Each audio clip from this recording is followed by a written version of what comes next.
Aksiya deyirsə, yine 2 hafta savdadan bomba aksiyalarını koyup yatmışız. Videonun axırında güzət durasılar.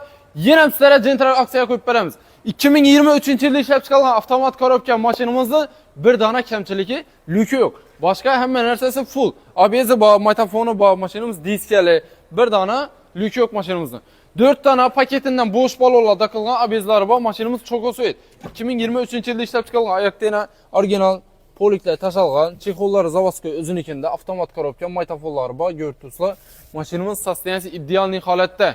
Metan gazla ustanovka qilingan maşinimiz 72.000 km yani probektlari halal özüniki.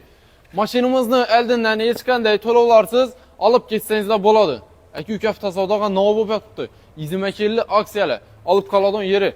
Eldinden to'lovsiz oylik to'lov 5,5 million so'mdan 5 yillik avtokredit oladi. Bemalol gelip elden hech qanday to'lovlarsiz mulk ketsangizlar bo'ladi. Faqat notarskayga pul to'lasangizlar bo'ldi. O'zingiz oldi o'tiradigan, zalovka qo'yadigan, nomer oladigan pul to'lasangizlar bo'ldi. Maşinimizin elden to'lov yo'q. Maşinning o'zini tan narxi 160 million so'm. Gelsangizlar üstünde yenem kaydıp çırayına fazla taklap veremiz.